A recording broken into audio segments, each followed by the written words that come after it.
took some time for me to figure out who I could talk to about the deep educational questions we have been discussing all semester. I decided the best way to go about it was to think back to previous educators I've met in my life that left a mark. I landed on Professor Sullivan for a few reasons. The first class I took with her was editing and publishing, and it was a class I really enjoyed. Editing and publishing is something I would like to pursue at some point in my life, and she has led a life that involves teaching and being an editor. I also had her as a professor for British literature. Why teach?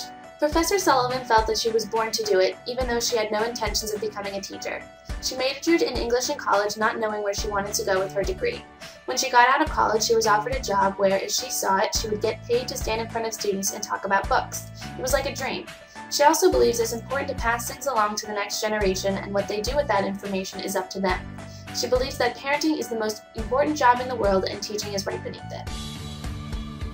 Who are today's students? Professor Sullivan feels that the students are the same as always, yet so utterly different.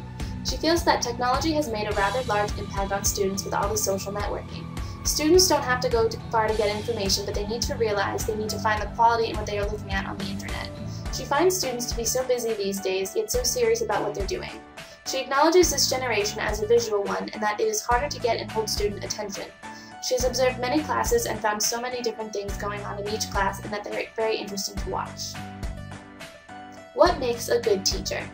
Professor Sullivan feels that content knowledge is important. You need to know what you're talking about if you're going to try and explain it to others. She also feels it is important to be yourself because your students will know if you're being fake and therefore may not respect you as much or simply not listen. A good teacher must also be willing to adapt to the classroom and its students to keep the environment positive. What do good schools look like? Good schools look different from one another. She's visited schools with uniforms and that had well-mannered students to schools that had absolutely no structure.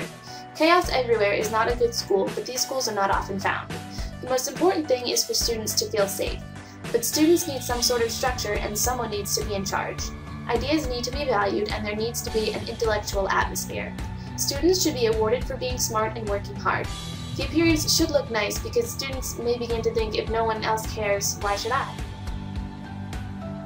How should we assess student learning? Professor Sullivan says to her freshmen, if you graduate and you're no different than when you came in, we didn't do our job.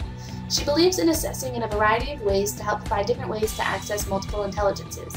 She mentions some ideas like group work, projects, and papers. The purpose of assessments should be to expose students to prove that they themselves can be successful in the larger environment. It's also important to assess in other ways to see how people do in different environments. How do you develop a critical voice as a teacher? Professor Sullivan said that it takes a while for you to feel like you as a teacher is really you. But once something clicks, it's real and you know. Don't pretend to be cool. Advocate for your students with everyone in the school by keeping the students centered.